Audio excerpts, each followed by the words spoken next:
I call to order the Pinellas County School Board meeting of Tuesday, October 28th, 2025. Thank you for being here this evening. We will begin with an invocation by Pastor Nick Champlin of Faith Christian Church in Clearwater, followed by the Pledge of Allegiance, led by Vice Chair Caprice Edmond, and the National Anthem. Tonight, we have the Color Guard from St. Petersburg High School presenting the colors. It is an Air Force JROTC unit led by Chief Master Sergeant Fowler. And the National Anthem will be performed by St. Petersburg High School's Pitchforks. Welcome, under the direction of Kevin Prina. Please stand and remain standing until the colors have exited the room. Pastor Nick, good evening. Good evening. It is my privilege to lead us in prayer tonight, being myself a recipient of a Pinellas County education. And so please join me as we pray. Father, as we come before your precious throne tonight, we recognize that you have issued a heavenly charge supervised by an angelic overwatch for all those who steward the care and the education of children who are dear and special to your heart. Lord, with that in mind, I lift up this school board and the great men and women who serve on this board, giving of their time, their energy, and sacrifice, laboring in this great business of protecting and teaching and raising our children. Father, I pray for them that not only tonight, but in every activity as they manage, Lord, the supervision of the staffs, the teachers, and the education process in Pinellas County, that you will grant them wisdom and that you will give them discretion, that they will be able to sort out every issue before them, not only with your wisdom, but with an eye to righteousness, Lord, as you have established righteousness, that you will make them vigilant and that you will put into their hands not only the means to steward, Father, this great education system, but the wisdom, Lord, to apply the resources in a great and a useful way.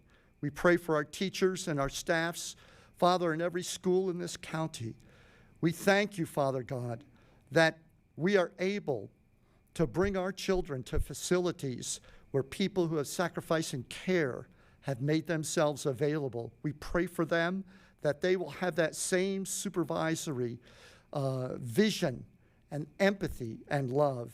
And Father, finally, we pray for our children, from the youngest, Lord, to the graduating seniors. We pray, Lord, that they will come to know goodness, righteousness, that they will come to know you. And that, Heavenly Father, their preparation to become citizens in our community and around the world will be most excellent. And I pray, finally, that you will elevate Pinellas County and our school system until it becomes not just the best that it can be, but exemplary. Continue to give wisdom and ability, Father, to those administrators and teachers whom you have given us for that purpose. And this we ask in the name by which you came to us, the name of Jesus. And everyone said amen.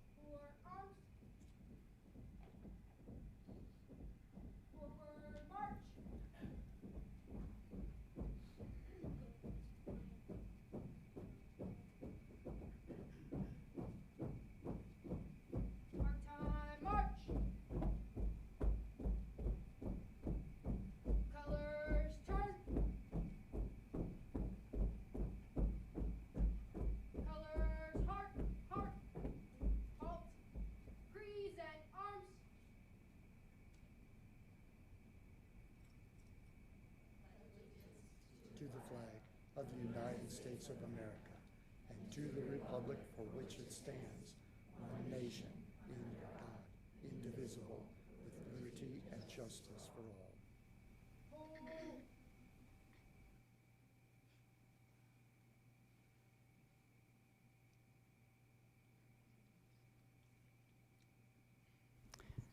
Would you,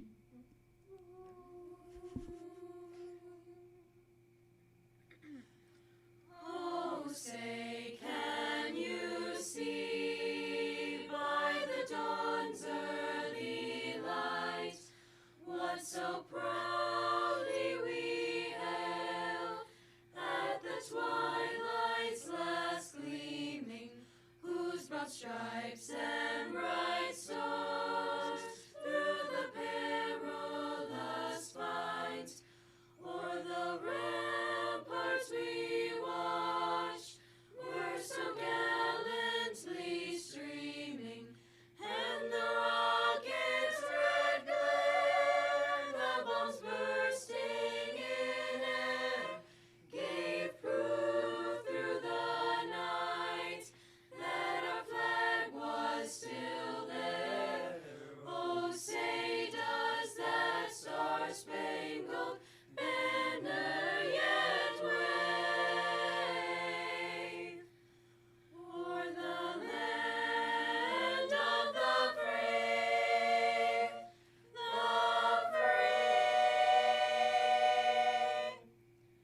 and the home of the brave.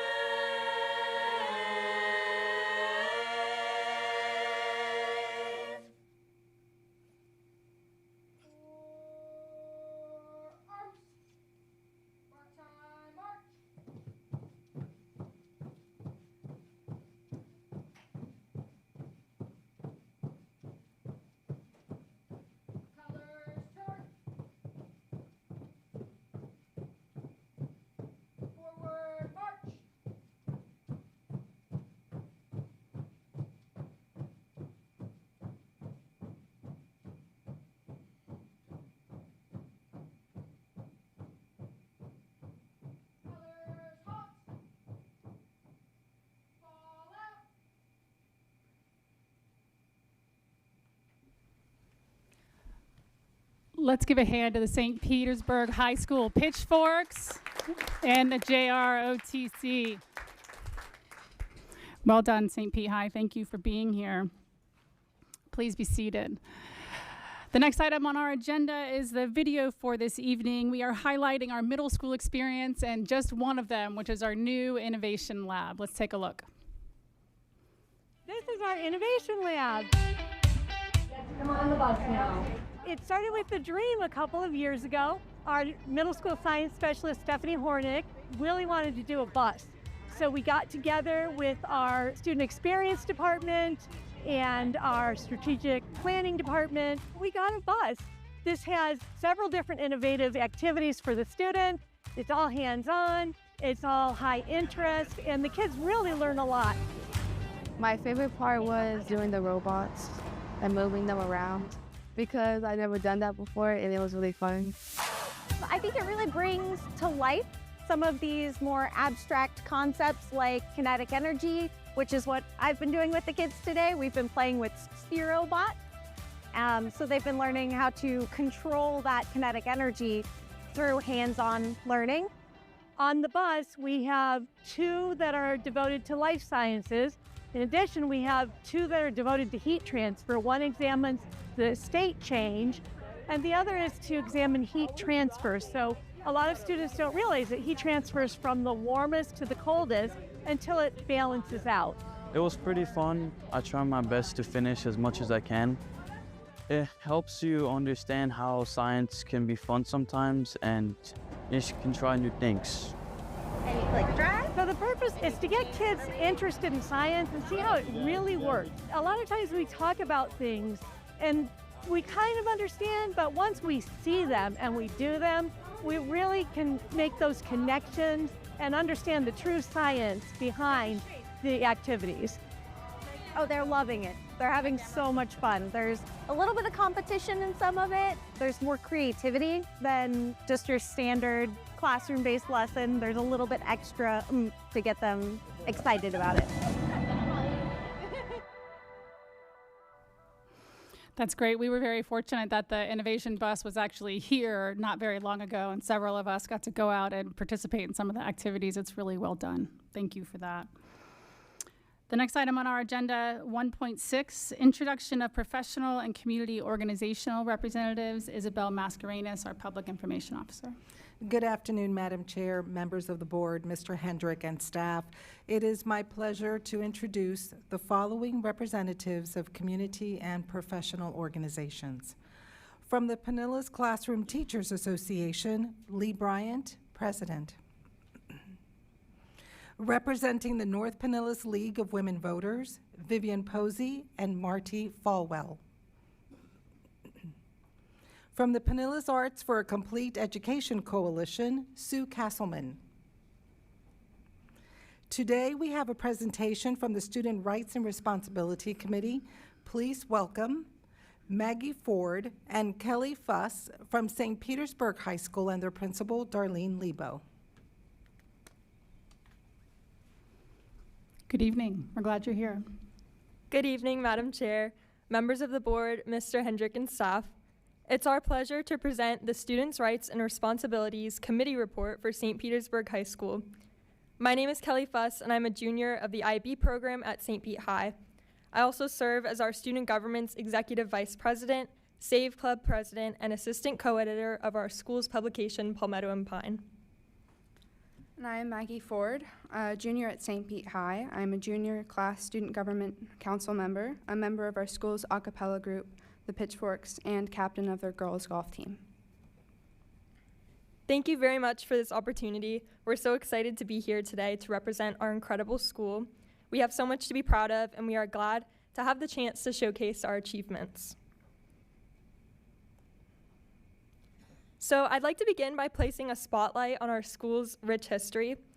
In 2026, we will be celebrating St. Petersburg High School's 100th year at our current location on 5th Avenue. Built in 1926, our current campus was considered Florida's first $1 million high school. St. Pete High's iconic Spanish Revival architecture stands as a testament to its storied past, and it's one of my favorite parts of walking into school each day. On to academics. This fall, we recognized 4 National Merit semifinalists, and our class of 2025 had numerous award winnings. 1 National Merit Scholar, 2 National Merit Commended Students, 1 student recognized as a National African American Award winner, 7 students recognized as National Hispanic Award winners, 2 students recognized as National Indigenous Award winners, and 1 Gates Scholar. Additionally, almost 30% of the class of 2025 had grade point averages of 4.0 or higher. And over 60% of our graduates from May of this year now attend 4-year colleges or universities, and many serve in one of the 5 military branches. Now for our school's offered programs. Our 3DE program, a joint venture between PCS, Junior Achievement, and our city's business community, brings real-world connectivity to the everyday academic experience to increase student engagement, strengthen comprehension, build critical thinking, and accelerate academic performance. Local businesses partnerships provide relevant experiences geared toward entrepreneurial thinking, project and problem-based learning, and authentic workplace experiences. We also have our IB program. The St. Petersburg High School is home to the first IB diploma program in the state of Florida. IB is widely recognized by the world's leading universities and gives students the chance to gain intercultural understanding and respect. Other programs at St. Pete High include our exercise science and performance education, a 4-year program of study intended for students interested in healthcare careers, our Air Force JORTC, which prepares cadets for college and for their future and promotes leadership skills in real-life situations. And lastly, our construction program, which is designed for students to earn both a high school diploma and industry-recognized National Center for Construction Education and Research certifications at the same time. Next up, clubs. St. Petersburg High School is home to 60 total on-campus organizations and clubs. I'd like to go ahead and highlight the recent work of some of our incredible SPHS clubs, starting with our Student Government Association. Although Maggie and I may be partial due to our membership, SGA is an amazing club where leadership is built and service is a priority. Our student government works with the historic Kenwood Neighborhood Association to support our local community and give back to those who lift up our school. We also succeeded in planning another wonderful homecoming spirit week and dance, and are now focused on our upcoming District 4 rally being hosted this Saturday to bring together student government representatives from around our Florida Association of Student Councils district. Our school's Students Against Violence Everywhere, or SAVE Club, is also led by our student government and is another amazing organization on campus. Again, I am partial as SAVE Club's president, but we have done such great work already this year, embracing the violence prevention missions of the Sandy Hook Promise. In September, we celebrated Start with Hello Week to encourage healthy peer relationships and positivity to kick off the year. And last week was our Digital Responsibility Week, where club members worked to spread awareness about safe technology usage, internet positivity, and so much more. Another amazing club of ours is the oldest student-run publication in Pinellas County, St. Pete High's Palmetto and Pine. Our online and paper copy quarterly editions showcase student writing and give club members, the chance to investigate school happenings or specific interests through interviews and refinement of writing skills through workshops and peer editing.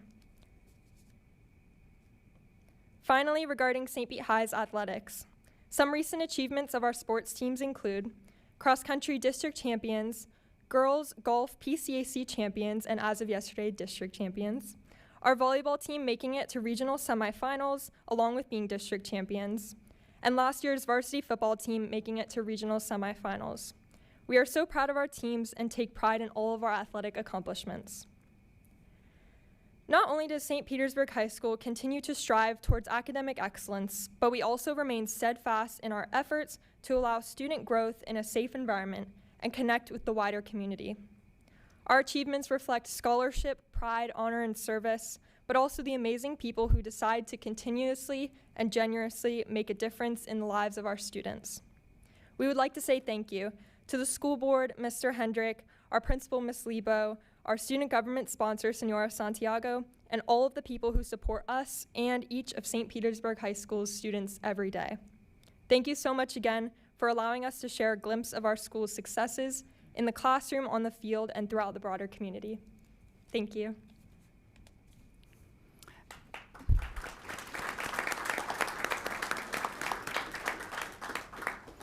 Well done, Maggie and Kelly. Thank you for being here. Nice to see you, Principal Lebo. The next item on our agenda, amendments to the agenda. Mr. Hendrick, are there any amendments? There are no amendments this evening, Madam Chair. School board members, any amendments to the agenda? Seeing none, may I have a motion and a second to approve the agenda? A motion from Mrs. Kane and a second from Ms. Blacksburg. All those in favor say aye. Aye. Any opposed? Passes 7-0. Our special order agenda this evening, we have a few items on there. The first, item 4.1, presentation of proclamation recognizing Lights On After School Day on October 23rd, 2025. May I have a motion and second to approve this item? Second. Motion from Mrs. Kane and a second from Mrs. Meyer. Mr. Hendrick, would you please introduce this item? Thank you, Madam Chair. I'd like to call up Dr. Getty St. Jean, a Title I specialist, who's going to share more about the Lights After School, but I also want to thank a number of our Lights After School partners who are here tonight, and I think we'll stand in just a moment as the presentation and proclamation are read. Dr. St. Jean. Good evening, Madam Chair, members of the board, Mr. Hendrick, and staff. Launched in October 2000, Lights On After School is a national event celebrating after-school programs and the vital role they play in the lives of our children, families, and communities. Over the years, this initiative has become a hallmark of the after-school movement, shifting a light on the importance of extended learning opportunities. On Thursday, October 23rd, the 26th annual Lights On After School celebration highlighted the remarkable work being done by scholars who participate in these programs. Their dedication and growth are a testament to the power of learning beyond the traditional school day. Pinellas County Schools continues to foster strong partnerships in support of extended learning. These collaborations ensure that scholars have access to enriching year-round educational experiences that nurture both academic achievement and personal development. Lights On After School is an opportunity to spark curiosity, inspire innovation, and guide students toward discovering their own potential. Today provides us with an opportunity to recognize and thank our partners. Present with us are Nehemiah Walker and Amanda Baer, representing the Juvenile Welfare Board.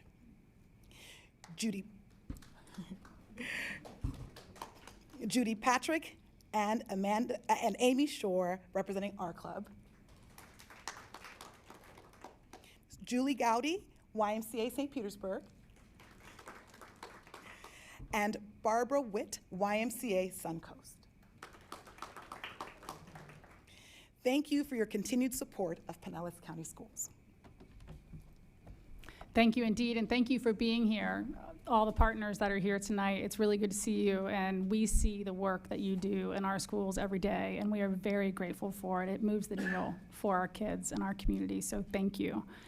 We'll read the proclamation. Mrs. Peters, yes? Yes. Thank you. Thank you. Proclamation Lights On After School.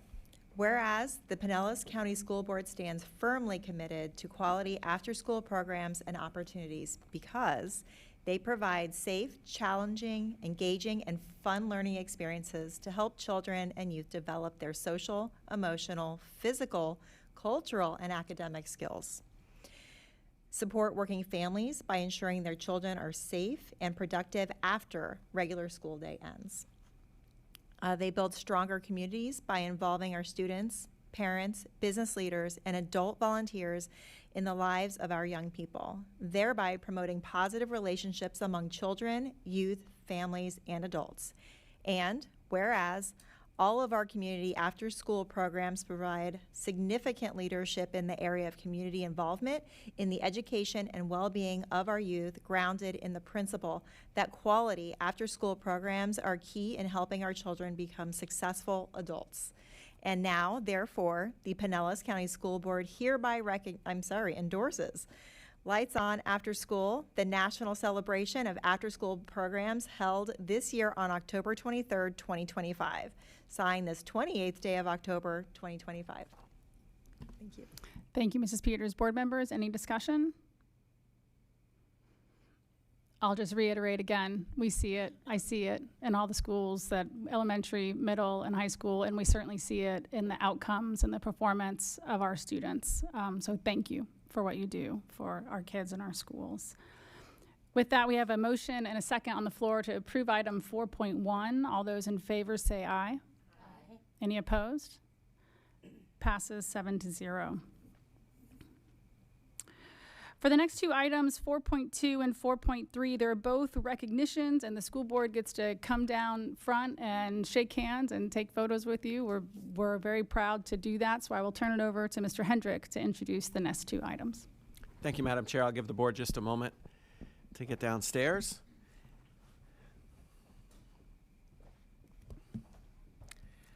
Our first recognition on the special order agenda tonight is the recognition 4.2 of exchange teacher, Mr. Shinya Wakamura from Nagano, Japan. And to introduce Mr. Wakamura and his time here in the United States with the sister city relationship with the city of Clearwater is our Chief Academic Officer, Danica Jones. Mrs. Jones? Great evening, Madam Chair, school board members, Mr. Hendrick, and staff. Today, we are honored to welcome Mr. Nakamura from Nagano City, Japan, Clearwater's sister city since 1959. Pinellas County Schools, in collaboration with the city of Clearwater, proudly hosts 3 exchange programs in Nagano, with Nagano fostering culture and educational connections. During this exchange opportunity, Mr. Nakamura will visit several of our schools, including Elisa Nelson, Ozona Elementary School, Carwise, Clearwater Fundamental, Mangrove Bay, and Largo Middle Schools, and today he had the unique opportunity to tour Pinellas Technical College Clearwater campus and Enterprise Village. Mr. Nakamura is residing with a local host family and will be engaging in our K-12 classrooms until November 20th.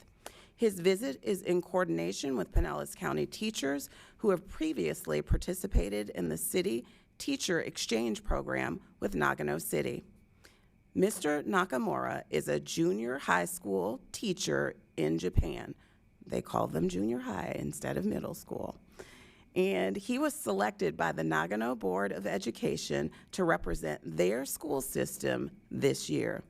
On behalf of Pinellas County Schools, we extend a warm welcome and wish him a meaningful and enriching experience of teaching and learning during his time with us. Thank you.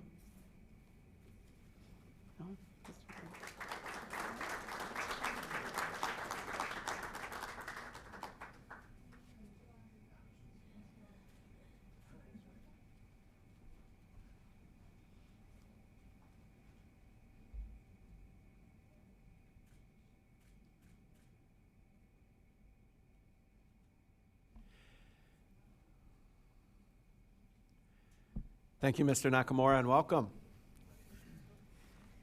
Our second recognition this evening is the recognition of Pinellas County Schools' 2026 Principal Achievement Award for Outstanding Leadership and the 2026 Outstanding Assistant Principal Achievement Award. Here to share more information about both recognitions is Area 4 Superintendent Paula Texel. Ms. Texel. Good evening, Madam Chair, school board members, Mr. Hendrick, and staff. As a follow-up to our proclamation that was presented last month, I am excited to be here to present two outstanding individuals we have in our Pinellas County schools. Our first recipient is Christy James, the recipient of the 2026 Principal Achievement Award for Outstanding Leadership. And as noted in the agenda item, Mrs. James started with us in Pinellas County Schools in 2022. Before that time, Ms. James was a principal, an assistant principal, a classroom teacher, a math coach, and even a dean in Orange County Public Schools. But she actually returned home to Pinellas County in 2022, taking over as the proud principal of Ponce de Leon Elementary, where she has led that school to 2 consecutive A ratings. In addition to leading her School of Excellence, Ms. James continually mentors other principals, guiding them in the decisions that they make at their sites. Now you might be wondering, where is Mrs. James? Because she's not here with me. We are very excited to announce she did have her baby boy last week. The family welcomed Miles Daniel to the family last Tuesday. Mom and baby are doing well, and even big sister Olivia is super excited to have a baby brother. So I just wanted to say congratulations to Ms. James for doing a great job at Ponce de Leon.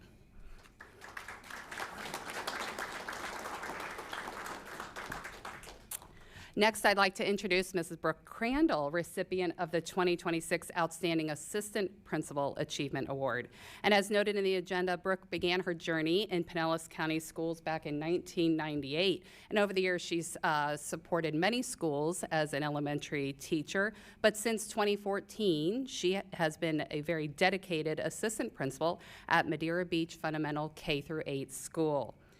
And I really have to say, I think Brooke started growing even before 98, watching her mother lead her schools here in Pinellas County Schools. And so I think she had a great role model of learning all of those great techniques and skills to lead the school that she is at today. And that connection that she has to our schools, the deep sense of purpose truly showed this past year. Brooke helped guide Madeira Beach K-8 through an especially challenging time, and she did so with calm, compassion, and courage. She worked side by side with her teachers, helping them continue to grow and strengthen their classroom practices even under the challenging conditions that they went through. She stayed focused on students and making sure every decision kept their success at the forefront. She's personally involved in many of Madeira Beach's successful programs and initiatives. You can feel her influence the moment you walk through the doors. And her leadership has built a school culture where both students and staff feel supported, valued, and proud to be part of something special. So please join me in congratulating Mrs. Brooke Crandall, our 26th Outstanding Assistant Principal Achievement Award.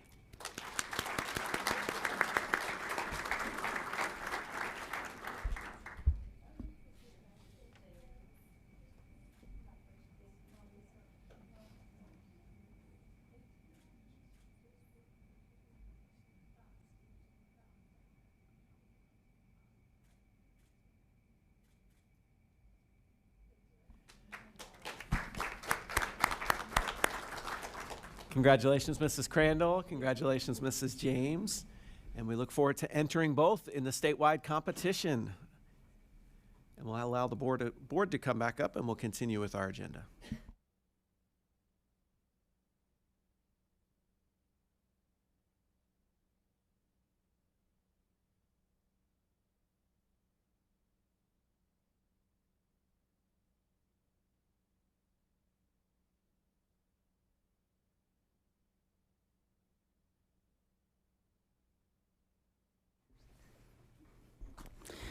Fantastic. Nice to have that. Especially, I think it was just last board meeting, we had the National Administrators Month, whatnot. So perfect timing.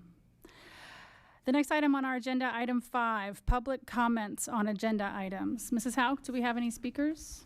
Madam Chair, there is one speaker for agenda items this evening, Mr. Mark Clutho. Thank you. Please go Speaking ahead. to item 7.8, 7.11. Thank you.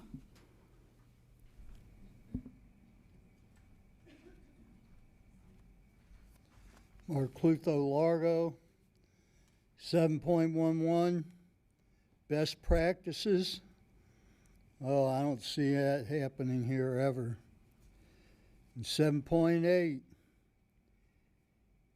the Grego Leadership Institute. Oh boy. That's that sick building right over here. Should never be anything built that even remotely looks like that structure. Like the rest of what you've built, it's part of what makes you complicit in what's happening around the world. Headline like this: coral reefs at the point of no return, report warns. Worldwide dieback may already be beyond hope. And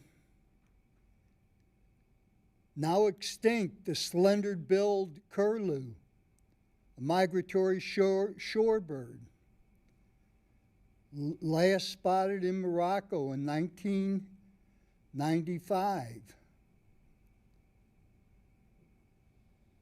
Some other ones they list.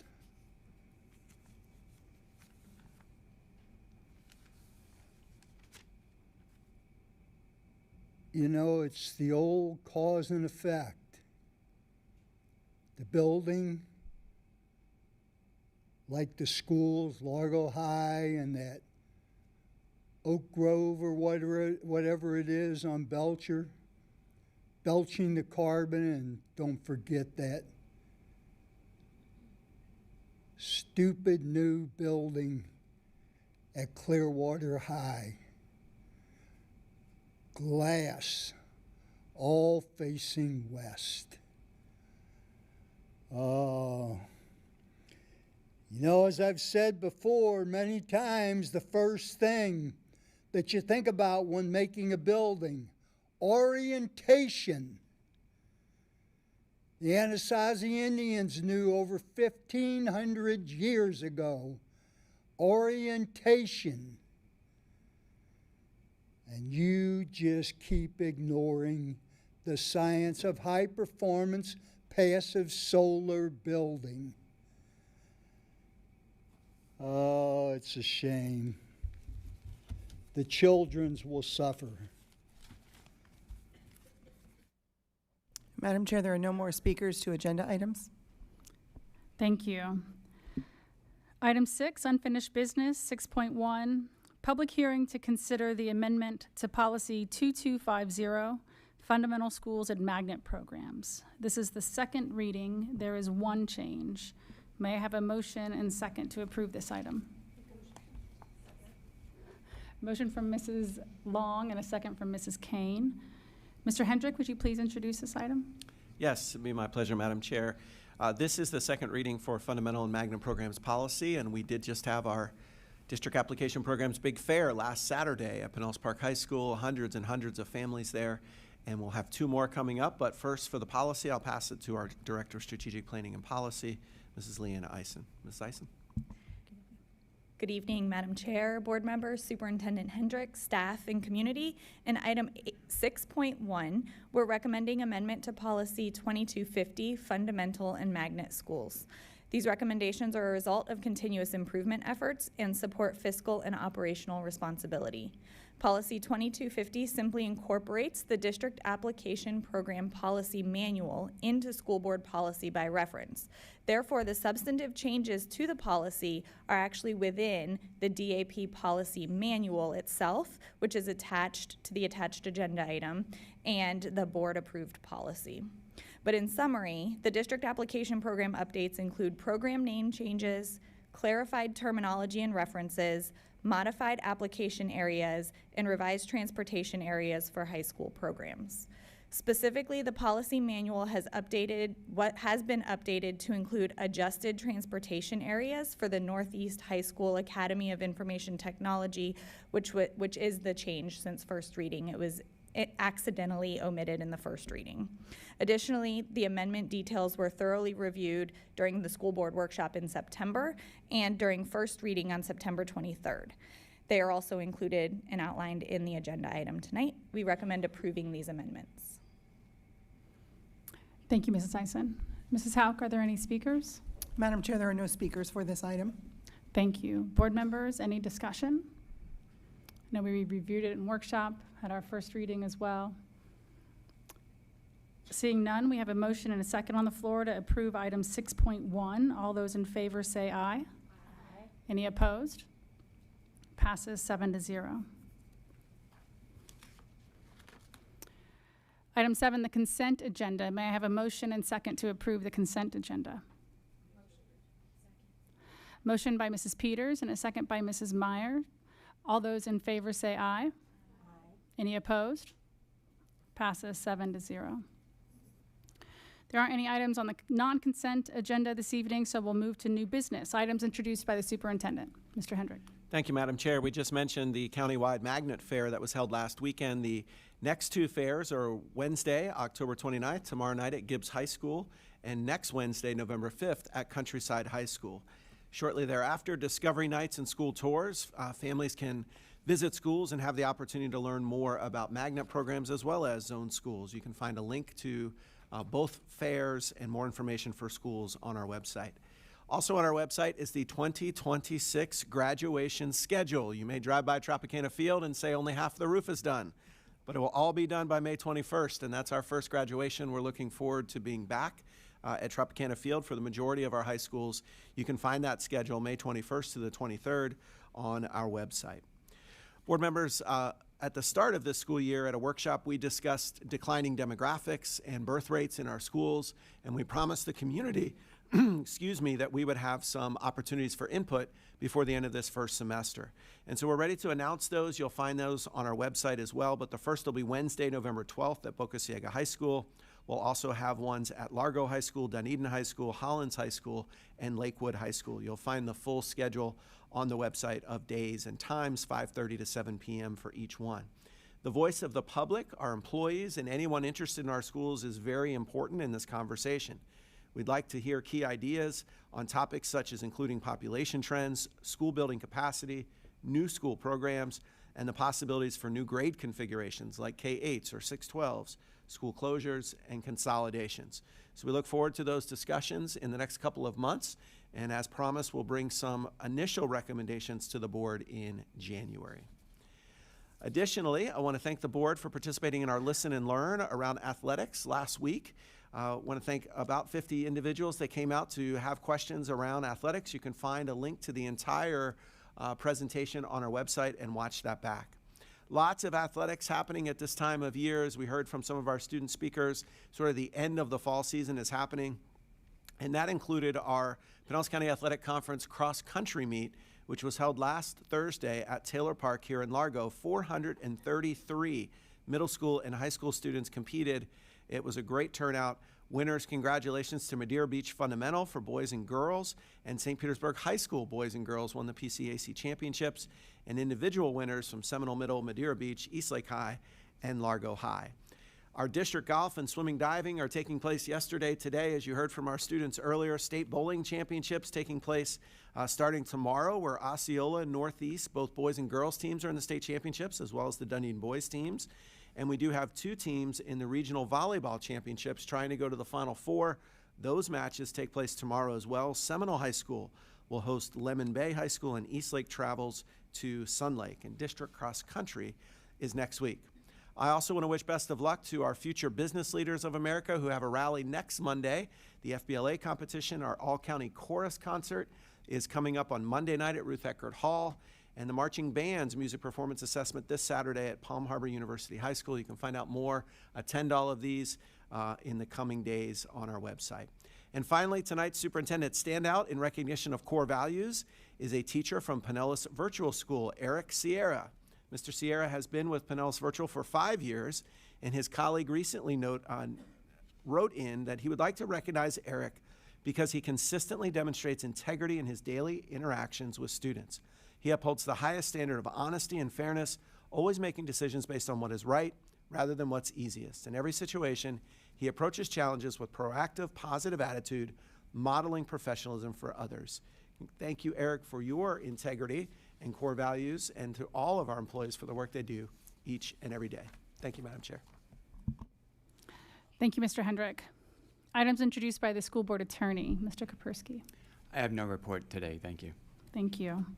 Items introduced by the board, Mrs. Meyer. Thank you, and please forgive me because I'm losing my voice, so I'll do the best that I can. So last week, I had the privilege of attending the Council of Great City Schools Conference in Philadelphia, along with Ms. Hine and also Ms. Dole. This is an excellent opportunity to connect with school board members and superintendents across the country, exchange ideas, and learn how other districts are addressing many of the same challenges and priorities we face here in Pinellas County. The conversations that I was able to have were engaging, and they provided fresh perspectives that align closely with our own strategic plan and focus areas, particularly around student achievement, operational excellence, and community engagement. I want to share a couple of the key highlights of the sessions that I was able to attend. So one of the key highlights of the conference was exploring the evolving role of technology in education. I attended a session on artificial intelligence that focused on how AI tools can help school board members work more efficiently by organizing information, improving communication, and supporting thoughtful decision-making, all while maintaining transparency and data security. This also reinforced how technology can enhance the way that we govern and support our district's goals more effectively. Another excellent session centered on building community-centric curriculum. Several districts shared how they are working closely with families and community partners to design curriculum that reflects local culture, history, and values. This approach really resonated with me as it mirrors our own commitment here in Pinellas County to create learning experiences that connect with our students' backgrounds and inspire deeper engagement. I also attended a very informative session reviewing current Supreme Court cases that have the potential to impact public education nationwide. Understanding these developments helps us ensure we remain proactive and well-informed as we make our decisions that affect our students and staff. I also wanted to share the most compelling part of the conference.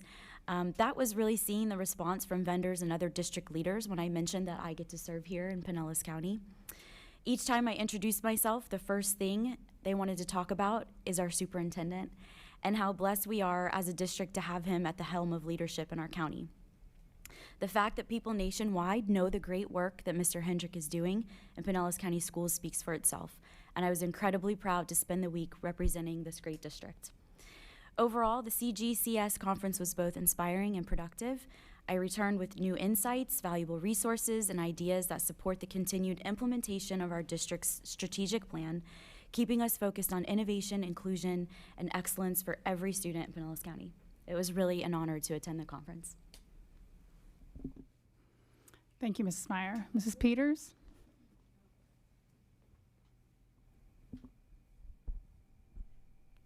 Thank you for that summary and the recognition of how amazing Mr. Hendrick is in leading our district. I don't know if I can say enough to that.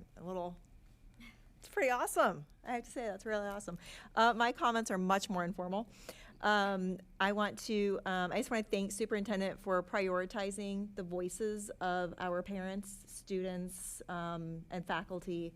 As you've done that since you have been our superintendent in just having so many different areas for people to go, and you're asking for their input and their voice. So I just want to thank you for that, for our entire district and all the families that are here and the people that work here. The Magnet and Fundamental fairs, I was checking out at JCPenney the other day, and the lady that was checking me out was asking me about fundamental and magnet programs in our district. So I got to have a lovely conversation with her, and actually helped her with my, on my phone, and showed her the fairs that were coming up. So that was actually kind of neat. You have to, where do you work? Pinellas County Schools.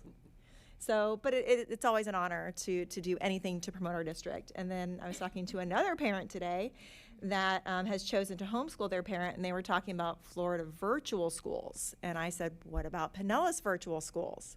And she didn't know about that. She had somebody else suggest Florida. So I took the link and I sent it to her, and really spoke to Pinellas virtual schools, which you just highlighted a teacher from that. So that's really a coincidence. But I happen to know 2 teachers that teach with Pinellas virtual. So many great things that happen in our district, in our county and community every day. And I'm just very grateful that we get to serve here and have those opportunities to speak with people. Thank you, Mrs. Peters. Ms. Edmond? Thank you. First, I would like to recognize our first responders. Today is National First Responders Day. So thank you to all first responders for your compassionate care and service in our schools and our community. My next update is regarding the Greater Florida Consortium of School Boards. Today we had 2 subgroup committees meetings. One was the federal subgroup. We met today and discussed the drafted federal proposal, which includes information as well as an ask. So it will help inform school board members regarding the different titles, E-rates, etc., as well as what we're asking federal or Congress regarding those items. This will come to member districts to vote, similar to how we voted on our legislative platform.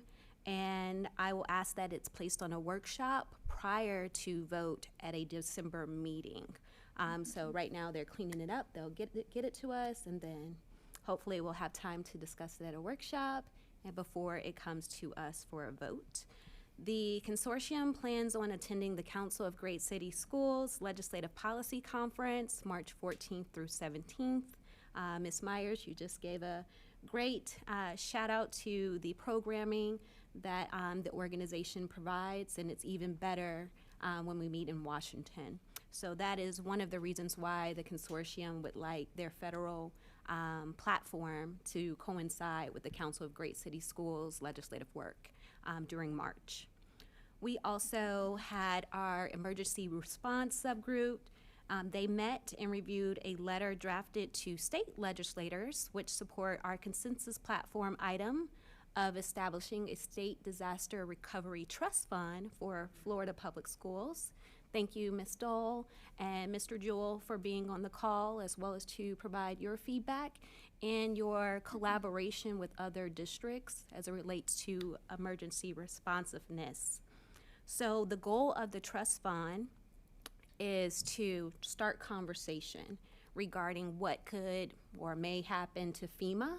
Having something on a state level that does not impact our categorical funding would be beneficial if a time ever came where there was a natural disaster and we needed additional support. Another goal is for participating districts to make connections and collaborate with others. And we also discussed the State of Florida Divisions of Emergency Management statewide mutual aid agreement. This is something that many districts participate in, where they're lending a hand to other counties that might be impacted by natural disasters.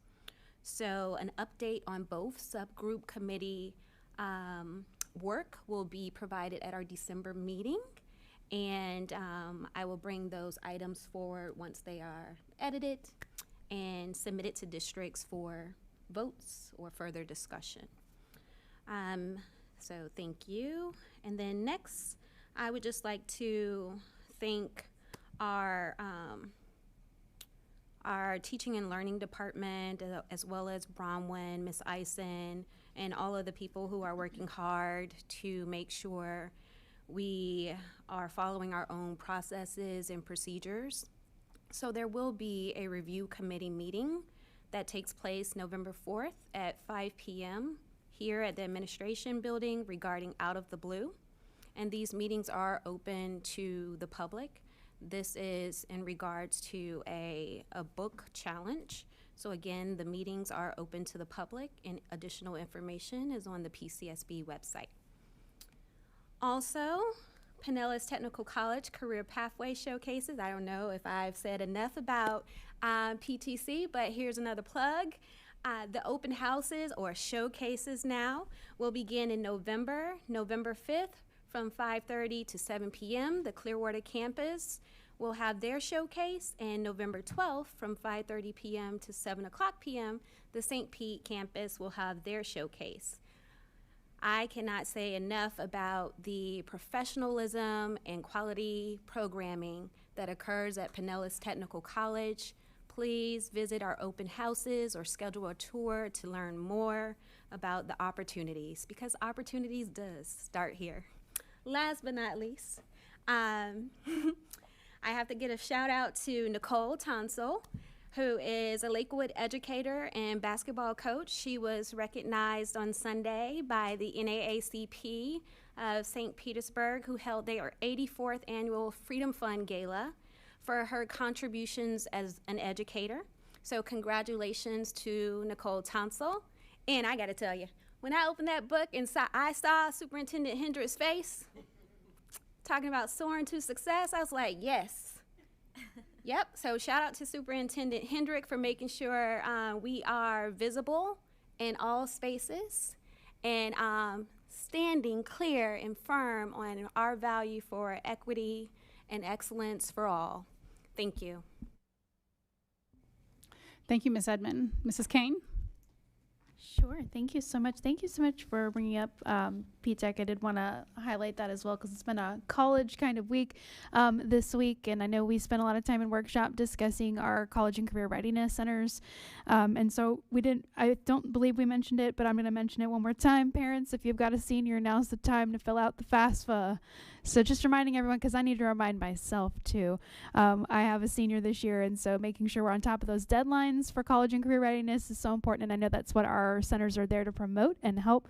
But I did want to mention P-TECH as well, because I did have another student today actually was passing out information on P-TECH's certification programs for students who are interested in getting certifications and getting work ready by the time they graduate. Please look into some of our P-TECH programs. They're amazing for that. Also, this month we've got a whole lot coming up, and if you haven't had an opportunity to visit one of our Veterans Day programs held at all sorts of schools throughout our county, that's coming up quickly. It's going to come upon us real fast. I know Palm Harbor Middle School does an amazing salute each year. I know I believe Gibbs High School and a number of other schools are putting on some amazing events to honor our veterans. So community members are welcome to many of these events. So if you have a school nearby that is putting on one of these outstanding events, please get involved. Even just coming as a community member can be incredibly heartwarming, and it's amazing to see what the kids have put together to honor our veterans in this nation. Also this month, we have the FSBA conference coming up soon, so I'll definitely be attending that. I know many of my board members will be as well, attending that towards the end of the month. And sad to say, this was my last month attending Enterprise Village as a mom, my last chance to do it as a mom volunteer, but I'm sure not my last chance as a board member, so I'm really excited to get out to Enterprise Village this month as well. So thank you so much. That's great. Ms. Edmond, you have something else? Yes. Thank you, Mrs. Kane, for mentioning Florida School Board Association, another great organization that we are a part of. At your convenience, would you please provide the board an update regarding the Board of Directors meeting? Thank you. Thank you, everyone. I have a couple of updates as well. I also got to attend the Council of Great City School conference last week in Philadelphia, and it was my first time as well, and it was remarkable. Certainly you attend several sessions. The one I attended, one on early risers, which was actually from conception to cradle to grade 3, all the way through how they work with their Department of Health to, identify pregnant women and to start making sure the earliest learning opportunities. It was really incredible. We've seen here at Pinellas County Schools how important early learning is to the success of our scholars. So it was great to hear from other districts and some of the things that they do. I also attended a session on federal education changes affecting public school that ranged from the U.S. Department of Education through some of the Supreme Court cases and also other levels of court cases, and then one on rating the school, which had to do with the school grading system. And it was districts talking about how they're disaggregating the data, some of which we already do, but still, again, to hear their lens of it. And I'll send some additional notes on those things. This conference doesn't publish the presentations, unfortunately. I was trying to pull them down to share them with people. They don't do that. So hopefully I took good notes and can share those with you. I also want to mention, very inspired by the keynote speakers that you get to hear from, but then humbled by the work of those that are around us, whether it's from, Boston to LA to San Antonio, just all across the country. So it was an honor to be there, and I certainly recommend that others attend in the future. And I attended the board meeting, and thank you for that, Mrs. Kane. And again, it was an excellent experience. Let's see, was there something else? No. Excuse me? Oh, the Great American Teach-In. Volunteer for the Great American Teach-In. That is November 12th. It is November 12th. So elementary school, middle school, high school, they love to hear from you. I do it every year, different levels, and they want to hear about your career. There are so many different opportunities, and it makes a difference. It's wonderful to connect with those students and give them ideas. I do also want to talk about something else. We had a good discussion last week during our workshop on Schools of Hope legislation that was recently passed this summer. And so for those of you who pay attention to our school board meetings and are actively involved in your schools and are curious about the things that affect us, I wanted to share some information on this. So there was new legislation that was enacted this summer. It happened really at the late part of June, at the late part of the extended session, and now we're just really learning more about it and feeling the effects of it. So just to remind people what Schools of Hope are. So as we know, the charter schools started in Florida in the late 90s and the early 2000s is when charter schools first started coming here in Florida. And they were always under local approval and removal and review. And they've been very stable in Pinellas. We have about 8,000 students in charter schools, and really, 7,000, thank you, Mr. Hendrick, about 7,000 students in charter schools, and it's been very, very stable. Now, it wasn't always. We had a period of 3 years where this board had to close five charters because of academic challenges, financial challenges, right? These are private companies offering education, and we review them on a regular basis to make sure children are learning and to make sure that your tax dollars are being reviewed appropriately. That's the job of a local school district.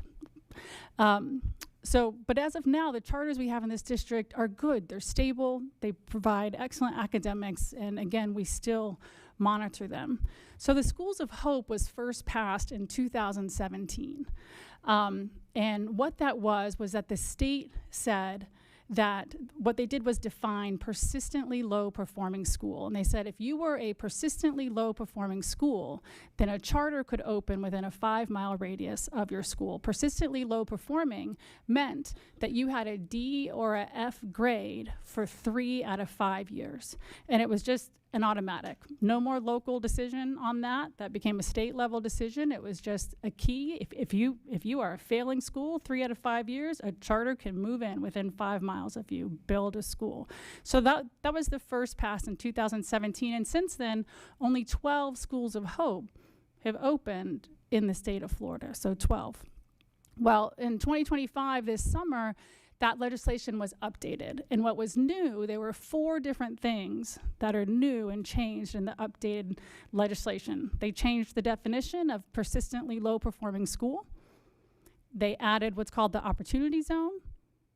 They said that these schools could co-locate within an existing public school and not pay rent.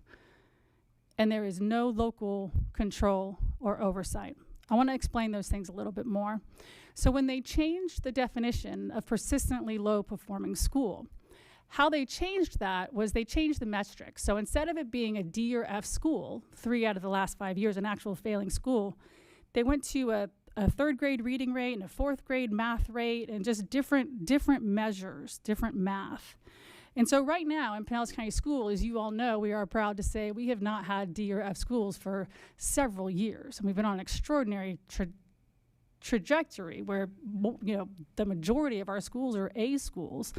Well, it turns out under this new definition of persistently low performing schools, 5 of our schools would qualify for that, even though 3 of them are B schools and 2 of them are C schools. And so you might ask, well, you know, if we have a failing school, then shame on us, right? But these are B and C schools that they're now saying if you have space in your school, then one of these 6 charter schools can just move in and they don't have to pay rent. So the second thing on the opportunity zone, what an opportunity zone is, it's federally defined. You can just search opportunity zones in Pinellas County and you can see where those are, and you can overlay it and see where we have schools there. And that doesn't have anything to do with performance. So you could be an A school in an opportunity zone, and now a charter can move in right there within that 5-mile radius. I know that this applies to the B school that my 6th grader attends. The John Hopkins Middle School is located in an opportunity zone. So this would apply there and to other schools within the opportunity zones. The third thing that changed is this co-location. So it had to be before in the 2017 that they would have to build or find or rent or lease their own school, right? Now what they're saying, now what the legislation says is that if we have room in our schools, if we have seats available, then they can just move in, and not just move in, but not pay any rent or maintenance. We serve lunch, all those kinds of things. Imagine that. Imagine what Carline would be like, right? I mean, so like what the actual implication of that is. But then if you want to look at the financial side of it, you know, the earliest days of school choice were founded on the idea of free market principles, that somehow applying free market to public schools was going to make it better. There's nothing free market about allowing another company to move in next door and not pay rent. Imagine you're a pizza shop. You're a pizza shop, and next to you is an empty space, and someone says, another pizza shop's gonna move in right there, and you're gonna pay their rent, right? So that's what the co-locate part means. So if you're thinking about your tax dollars and that financial piece matters to you, you wanna be aware of that. The fourth thing, again, is there's no longer local oversight. So when they expanded it, and it's the 6 different charter school companies. It is state level. We have zero oversight of what kind of school, how the academics are, how they're being financially managed. And you know what happened? Immediately, over 100 letters were sent across the state. So we went from having 12 schools of hope to now over 100 letters sent. So we're not sure what's going to happen, but I wanted to make you aware of this legislation that got changed. And if this is concerning to you, then I want to share with you some things that you could do. This is legislative. This is law, right? And who makes the laws? The legislature, our elected representatives. And so you do have to talk to your legislators. Now, yes, you can talk to your local legislators. We talk about the Pinellas delegation all the time, but I also recommend you talk to anybody who's on a K-12 committee. So whether it's the House K-12 committees or the Senate K-12 committees, there's budget committees, there's academic success committees, there's a number of different committees, and you can look up all the members who are on those committees. They don't have to be yours for you to let them know what you think. You can also attend committee meetings. So interim committee meetings are happening right now. They're happening right now. You can look up that session. You can go up to a committee meeting and make public comment. You can also email and call folks who sit on those committees. Just a couple of dates to note. Any bills have to be into drafting by November 21st. A deadline for bills in their final form is July 9th. Session starts this year on January 13th. It's 2 months. It goes to March 13th, so it's fast. So if you want to be able to have some input, this now is a good time, and then of course when session starts is another good time. You know, and what would you say? I mean, I would recommend there's a few questions you could ask. You could ask, you know, if the legislation was intended to provide options in lieu of failing schools, then why isn't it just failing schools that are being targeted? And should we reverse that persistently low-performing school definition? Also, what's the purpose of the opportunity zone piece, and should we remove that? What are the opportunities available for our local district to protect the private property and make sure we're doing our fiduciary responsibility but also being able to use it for other ideas like childcare centers or additional VPK and preschool classrooms, after-school programs and such? And I would also ask, why are financial advantages being provided to one kind of school over another? So I recommend you ask these questions and others. I would love one that we just understand that maybe we move too fast on this and just repeal it. Not sure that's going to happen, but we could remove the opportunity zone, apply this to actual D and F schools, and also we could delay the impact for at least a year to deal with some of the administrative issues that are coming up from it. I want to make you aware of that. Again, we had an extended discussion about it at our last workshop, and I appreciated all the school board members' interest in it. But I know so much of our public is really passionate about our schools. We've seen you show up. We've seen you show up with questions, and you want to advocate, and you want to participate for your school. So I wanted to share this information with you tonight.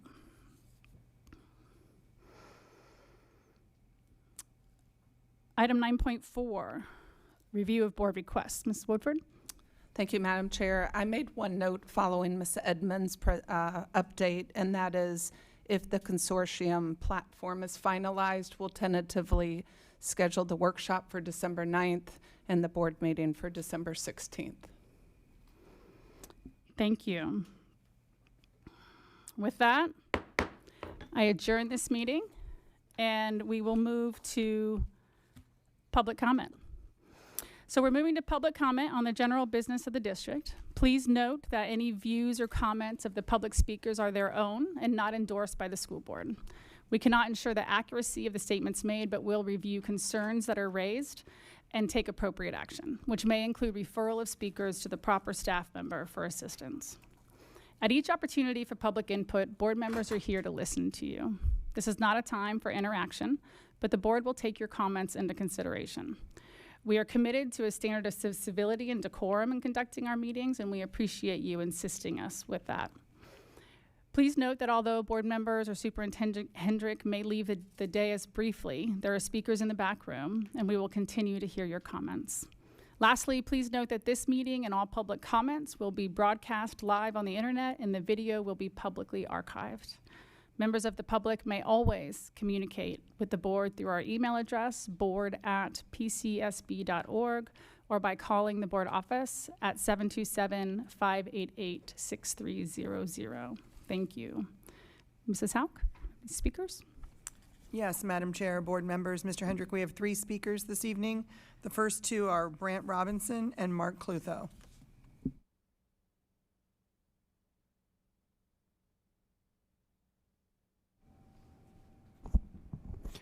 Good evening, Madam Chair, members of the board, Superintendent Hendrick and staff. My name is Brant Robinson. I am a proud history teacher at Pinellas Innovation. Some of you might nod with me if you're old enough to remember something that we used to do in elementary school called show and tell. I've addressed the board many times. I can't remember being this excited, guys. I have something for show and tell. Everybody say hello to my cell phone sleeve. I am so excited about this. The difference this has made at our school and in my classroom. I think our school is the only school in the district that is using these cell phone sleeves. Now, I want to defer to you all in your experience and your knowledge about the breadth and depth, of the feedback that you're receiving about the cell phone policy. But our school requires, starting first period, kids come into class, they have to put their cell phones in these sleeves. Once they lock, they don't unlock until the end of the day. It's kind of cool at the end of the day when they leave campus and they have to walk by this little device and they have to open up their cell phones and they're so excited. But what's most important about this is the profound impact this is making in my classroom. And I speak for my colleagues who will all be here to concur.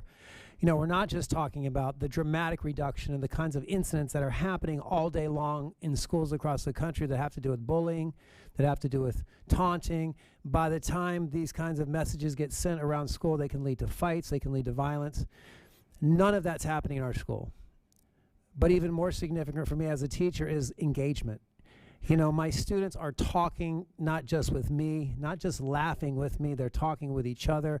The environment in my classroom is the most incredible I've experienced in such a long time, and a lot of it has to do with the fact that we simply had the courage to tell our parents and our guardians that we're going to be using these for the betterment of their children and those they care for. So I just want to make sure that you guys are aware of this. I know our school is on the smaller side. We have fewer than 250 students, but it's working.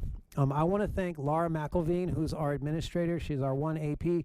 She researched these as part of her doctoral dissertation, and congratulations. Everybody calls her Mac, but congratulations on being a doctor. And I also want to thank my principal, Ryan Green. It's hard not to get emotional when I say thank you for many things that Ryan does. He's a person of immense integrity. He's an incredible human being. He's also an incredible leader, and I'm so proud that he is going to be able to pilot this going forward. And I hope you guys will give us feedback if you look into it and other schools are using these as well. So thanks again. Appreciate it.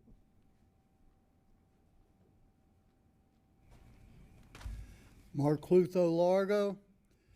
Let me just start by saying you made a big blunder passing over a fine man who's been doing a good job leading your police department.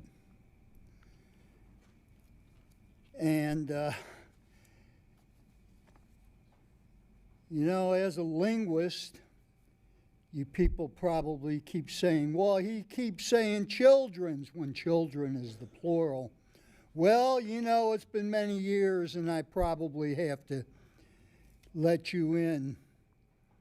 You know, I've been all this time paying a homage to that great philosopher, Homie the Clown. You people never got it, did you? No.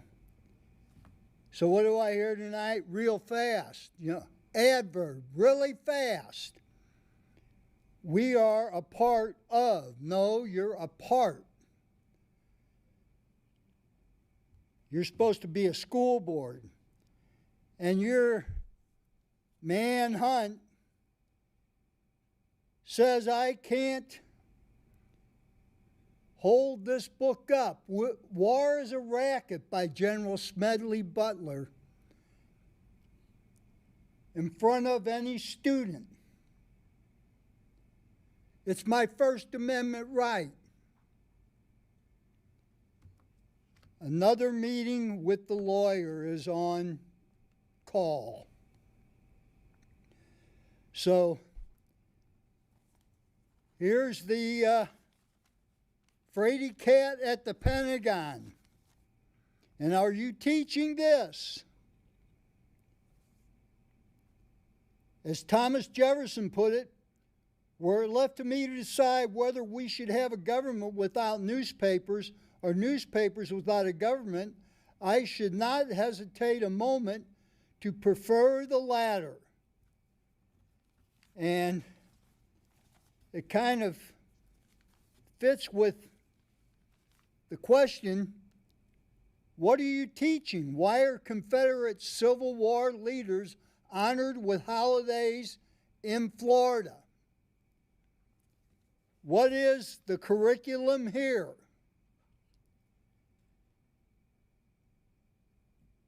Jefferson Davis and Robert E. Lee? Are you kidding me? What's your curriculum? Oh boy. This place is a